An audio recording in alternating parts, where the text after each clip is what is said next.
अस्सलाम वालेकुम everyone, this is Mirza Sultana. Welcome to my YouTube channel. मेरे चैनल को सब्सक्राइब, लाइक, कमेंट और शेयर करें और ज़्यादा से ज़्यादा शेयर करें।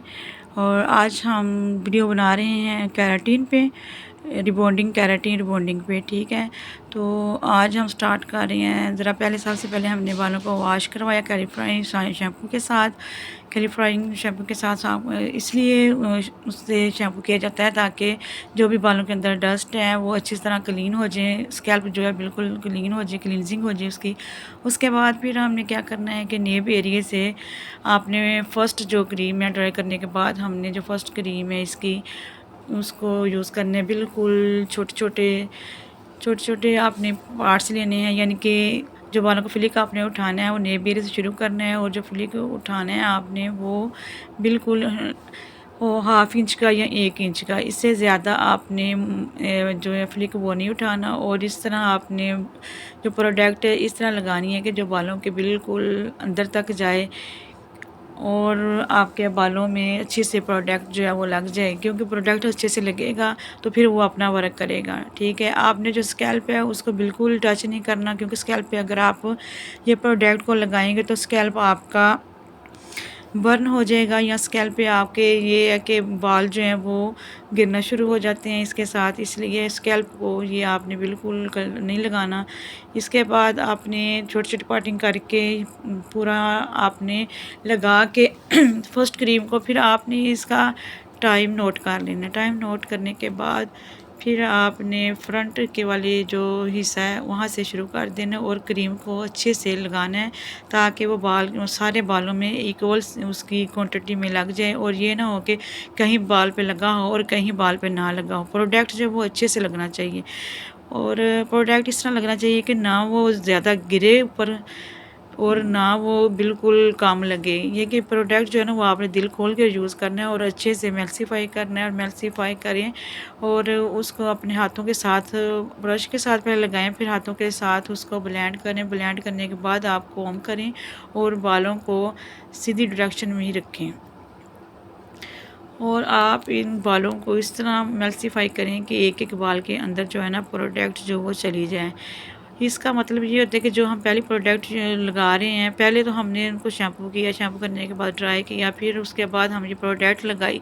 जब हम प्रोडक्ट लगाते हैं तो जब हमारा एक ही हिस्सा कवर हो जाता है, जैसे नेव एरिया भी हमने लगा लिया, तो फिर हमने वो टाइम नोट करना है ताकि हम 10-15 मिनट के बाद उसे देखना, चेक करना शुरू कर दें कि बाल जो है उन्होंने अपना वर्क, प्रोडक्ट ने अपना वर्क का शुरू किया कि नहीं। उसके बाद हमने जब अपनी ये क्रीम जो है फर्स्ट एरिया पे लगानी शुरू कर दी और इसको अच्छे से मेल्सिफाई किया, और अपना सारा ये अब दूसरी तरफ हम लगानी शुरू कर दी है। इससे हमने ये अच्छे से मेल्सिफाई करके लगाना है और मेक श्योर कर लें कि जो प्रोडक्ट है वो बालों के बिल्कुल हर एक एक बाल पे जा रहा है, और स्कैल्प को बिल्कुल टच नहीं करना। और ये जो प्रोडक्ट हम लगा रहे हैं ये बालों के जो बोन हैं उनको ये तोड़ेगी। ठीक है, ये बालों के जो बोन हैं, क्यूटिकल्स हैं, उनको ओपन करेगी, और क्यूटिकल्स ओपन होंगे तो फिर उसके अंदर जो प्रोडक्ट है वो अपना वर्क करना शुरू करती हैं। ये प्रोडक्ट जो है ना, ये जो हम लगा रहे हैं इसके साथ ये कि जो बालों में कतली बाल हैं या आपके डैमेज बाल हैं, इस तरह के बालों पे ये जब हम लगाते हैं तो इनमें एक लुक क्रिएट होती है। जैसे कि हम इनको, अब ये बेबी बाल थे, इनको हमने एक स्ट्रेट लुक देनी है, और स्ट्रेट लुक देने के लिए पहले हमने जो फर्स्ट क्रीम लगाई है ये बालों के बॉन्ड को तोड़ेगी, और इनको जो हम फिर सेकंड क्रीम लगाएंगे उसके लिए ये बहुत अच्छा वर्क करेगी, क्योंकि अगर बालों के बॉन्ड जो टूटे होंगे तो फिर ही प्रोडक्ट जो क्यूटिकल ओपन होंगे तो फिर जो प्रोडक्ट है वो अच्छे से अंदर जज़ब होगी और अपना वर्क करना शुरू कर देगी। इससे हम जो बाल हैं ना, बालों के बॉन्ड को तोड़ने का काम करेंगे ये जो क्रीम लगा रहे हैं। और जब भी आप किसी के सर पे ये काम करें रिबॉन्डिंग का, तो उनके बालों का स्टैंड टेस्ट भी ले लिया करें और क्लाइंट से अच्छे से मेक श्योर कर लें कि उसने क्या कुछ यूज़ किया अपने बालों पे, कि वर्जन हेयर हैं या मेहंदी वाले बाल हैं या ट्रीटेड हेयर यानी कि कलर डाई हेयर हैं, क्योंकि उस लिहाज से फिर हम वो ये अपनी क्रीम को यूज़ करते हैं। अगर आपके बाल बहुत डैमेज हों किसी, जिस तरह हमने कोई कलर किया हो या कुछ ऐसी पहले भी रिबॉन्डिंग करते हों और बाल डैमेज हों, तो फिर हम अपनी क्रीम के अंदर मास्क अगर मिक्स कर लेना, तो फिर वो जो बाल हैं वो ज़्यादा ड्राई और डैमेज नहीं होंगे। फिर हम 10 मिनट के बाद जो है ना, हमारा जो फ्रंट पे वो भी कंप्लीट हो गया। फिर हम 10 मिनट के बाद देखें, हमने ये देखना शुरू कर दिया कि कहाँ से बोन टूटा है और कहाँ से नहीं। हमने मुख्तलिफ 3 हिस्सों से ये अपने बालों को चेक किया इलास्टिसिटी। अगर बाल में इलास्टिसिटी इसी तरह आए तो फिर आप मेक श्योर कर लें कि आपका जो प्रोडक्ट है उसने अपना वर्क शुरू कर दिया। क्योंकि ये हमारा टाइम पूरा हो गया, तो फिर हमने बालों के जो नेब एरिया था वहाँ पे पानी से शावर कर दिया है, ताकि वो जो प्रोडक्ट है अपना अमल रोक दे वहाँ पे, क्योंकि काम उसने अपना पूरा कर दिया। उसके बाद फिर जब हमने देखा कि प्रोडक्ट ने पूरा काम कर दिया, फिर हमने इसको वॉश करवाने के लिए शैम्पू यूनिट पे ले आए और हमने इसको इस तरह वॉश करना है कि एक एक फ्लिक को उठाना है जैसे हम कलर लगाते हैं और अच्छे से इसको वॉश करना है। तकरीबन 15-20 मिनट लग जाते हैं बालों को वॉश करने और इसमें किसी किस्म की कोई हमने शैम्पू वगैरह यूज़ नहीं करना, सिर्फ आप मास्क या कंडीशनर यूज़ कर सकते हो। उसके बाद हमने बालों को ड्राई करना है। ब्लो ड्राई करें तो ज़्यादा बेहतर है। ब्लो ड्राई करने के बाद, इनको ड्राई करने के बाद अच्छे से जब 100% ये ड्राई हो जाएं, 100% ड्राई हो जाएं, तो फिर हमने इनको जो है ना, जो इसका फर्स्ट क्रीम के बाद जो काम है वो हमने इनको स्ट्रेटनिंग का काम करना है। स्ट्रेटनिंग हमने इस तरह करनी है कि बिल्कुल बारीक बारीक लेयर लेनी है और उन पे हमने 8 से 10 दफ़ा पास आउट करना है। पास आउट करने से इस तरह करना है कि रूट से लेके आपने लेंथ तक जो है ना पास आउट इसको करना है और बड़े अच्छे से इसको 5-7 दफ़ा देख लें करके, और कम से कम 7 से 8 दफ़ा करके देखें। जब बालों में शाइन आ जाए अच्छे से और आपको यकीन आ जाए कि बिल्कुल जो स्ट्रेटनिंग है ना वो अपना काम कर रही है, तो फिर हमने उस फ्लिक को छोड़ के फिर दूसरे फ्लिक की तरफ होना है। इस तरह आस्ता आस्ता हमने सारे बालों को बारीक बारीक लेयर लेके इनको हमने स्ट्रेट करना शुरू कर देना है। अगर आपके पास कोई और भी स्टूडेंट हैं या वर्कर हैं तो फिर 2-3 बंदे इसको कर सकते हैं इस प्रोसेस को, क्योंकि इससे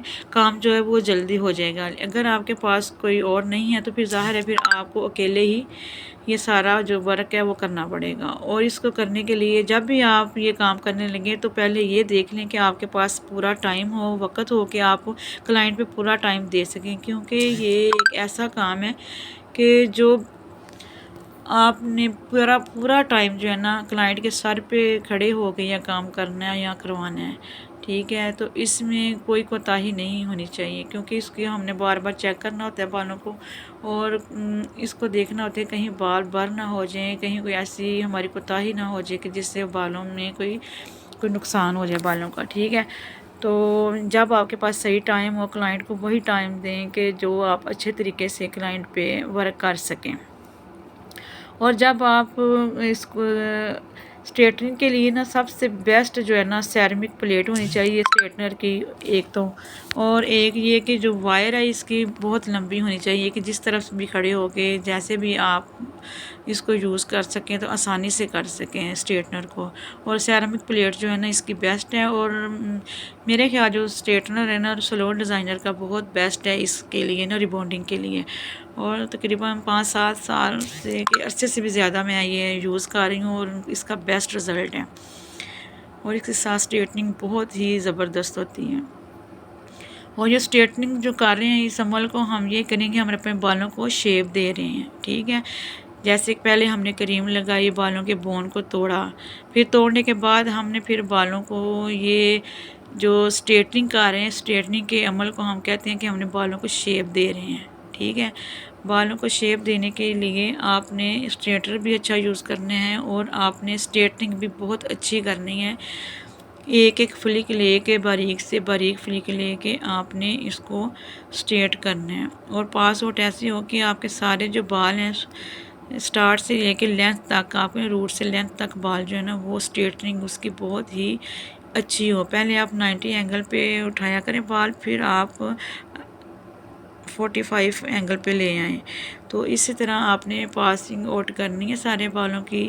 एक छोटे छोटे फ्लिक लेके, फ्लिक बल्कि इतने हों कि आपके हाफ इंच तक जो ना एक फ्लिक ऐसा हो, इतना हो उसकी जो चौड़ाई है ना हाफ इंच तक हो। इस तरह आपने ये अपना पूरा प्रोसेस किया और देखें पहली स्ट्रेटिंग के बाद ये रिज़ल्ट है, बहुत ही शानदार इसका रिज़ल्ट आया ना। उसके बाद आधा घंटा हमने बालों को स्टे दिया और ठंडा करने के बाद फिर हमने ये दूसरी जो क्रीम है जिसको हम कहते हैं फिक्सर न्यूट्रलाइज़र, इसको कई लोग न्यूट्रलाइज़र बोलते हैं, कई लोग बाम बोलते हैं, कई लोग फिक्सर बोलते हैं, ठीक है। यहाँ पर हम जो फिक्सर है वो लगा रहे हैं। फिक्सर भी ऐसे ही लगाना है कि एक एक फ्लिक उठाना है आपने नेब एरिया से, और हर एक फ्लिक पे आपने प्रोडक्ट बहुत अच्छे से लगानी है और दिल खोल के लगानी है। दिल खोल के मतलब ये नहीं कि आप ऐसे इतनी लगाएं कि प्रोडक्ट नीचे गिर रही हो, और इतनी भी ना लगाएं कि बिल्कुल ही ना लग रही हो। तो आपने यानी कि बैलेंस में रह के ना ये जो है प्रोडक्ट का यूज़ करना है, यानी कि एक एक बाल पे ये प्रोडक्ट लगे। क्योंकि ये जो हम लास्ट में ये जो क्रीम लगा रहे हैं, न्यूट्रलाइज़र लगा रहे हैं, फिक्सर लगा रहे हैं, इसको हमने जब लगाना है तो फिर क्लाइंट को रिक्वेस्ट करनी है कि आपने अपने सर को दाएं बाएं इधर उधर घुमाना नहीं। क्योंकि जिस तरह हमने पहले बालों को बोन को तोड़ा क्रीम लगा के, फिर उसके बाद स्ट्रेट करके हमने जो बालों को शेप दी, शेप देने के बाद अब हम जो क्रीम लगाए हैं इसके साथ हम बालों को जो शेप दी है उसको फिक्स कर रहे हैं। इसका ये मतलब होता है कि जो हम लास्ट पे क्रीम लगाते हैं वो हम फिक्सर लगाते हैं, वो जो हमने शेप दी है बालों की स्ट्रेटनिंग के बाद उसको फिक्स करने के लिए। जिस तरफ आप इन बालों को ये फिक्सर लगाने के बाद रखेंगे जिस तरह, उसी तरह इसका रिज़ल्ट आएगा। और जितनी अच्छा आप इसको क्रीम लगाएंगे मेल्सिफाई करेगा। और ये किया करें कि जब आप क्रीम लगाएं मेल्सिफाई नीचे की तरफ करें, ठीक है, नीचे की तरफ दोनों हाथ की उंगलियों को दोनों को रख के तो नीचे की तरफ आप इसको किया करें जो मेल्सिफाई है। क्योंकि इस तरह जो बाल है ना आपके बिल्कुल वो स्ट्रेट रहेंगे। और इस तरह आप देख रहे हैं वीडियो में कि किस तरह हम इसको कॉम कर रहे हैं, और जहाँ पे रखा था बाल उधर ही इसका बिल्कुल फिक्स कर देना और क्लाइंट को बोलना है कि वो बिल्कुल इधर उधर ना घूमे। उसके बाद फिर 15 मिनट के बाद हमने इसको वॉश करवा लिया, और वॉश करवाने के लिए फिर हमारे 15 से 20 मिनट लग गए एक एक फ्लिक को उठा के। फिर उसके बाद हमने दोबारा से स्ट्रेटनिंग की है, और ये जो दोबारा से स्ट्रेटनिंग की है इस पर आपने कोई कैचर कोई पिन वगैरह नहीं लगानी, किसी की हेल्प ले लें, इधर के कोई बालों को कोई पकड़ ले। और आप इसमें कोई इतना ये ज़रूरी नहीं कि आप बारीक फ्लिक लेके तो इस पर स्ट्रेट करें। आपने ये माइनर सा जो है ना वो मोटे मोटे फ्लिक उठा के इनको स्ट्रेट कर दें। और ये स्ट्रेट जो है ना वो आप सिर्फ इस वजह से कर रहे हैं कि जो क्लाइंट है ना वो मुतमिन हो जाए कि वाकई में कि मेरा जो है ना वो काम बेस्ट है। लेकिन जब हम पहला वॉश करते हैं ना तब भी पता चल जाता है कि क्लाइंट का जो रिज़ल्ट आ गया है। रिज़ल्ट इनका तो पहले वॉश पे ही पता चल गया था। अब हम इनका ये जो है ना फाइनल लुक इनको दे रहे हैं, और फाइनल लुक देने के लिए आपने कोई कैचर वगैरह नहीं लगाना और किसी की हेल्प ले लें और मोटा मोटा इसको स्ट्रेट कर दें। और क्लाइंट को ये भी साथ बता दें कि ये 48 आवर तक आपने बालों को गीला नहीं करना, और ना इनको आपने बांधना है, ना रबड़ बैंड के साथ, ना किसी कैचर के साथ, ना कोई पिन लगानी है। बिल्कुल बालों को खुला ही छोड़ देना है। और इनकी जो है ना हिफाजत 3 दिन यानी कि तकरीबन 48 आवर आपने इसकी अच्छे से केयर करनी है। उसके बाद आपको ये जैसे हमने आपको स्ट्रेट करके दिए आपका ऐसे ही रिज़ल्ट रहेगा। और अगर होम जिम के लिए आप क्लाइंट को ज़रूर बताया करें, क्योंकि जो होम जिम में ये शैम्पू कंडीशनर मास्क और सीरम वगैरह यूज़ नहीं करते फिर उनके बाल बहुत रफ़ हो जाते हैं।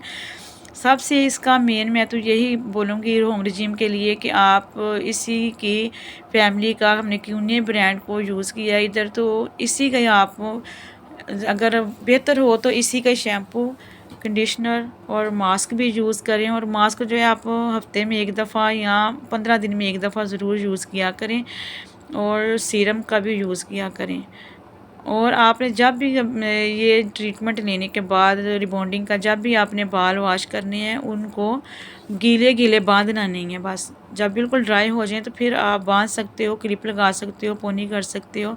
और ये देखें हमारा फाइनल रिज़ल्ट, माशाल्लाह बहुत ही ज़बरदस्त इनका रिज़ल्ट आया और क्लाइंट भी बहुत हैप्पी रहा।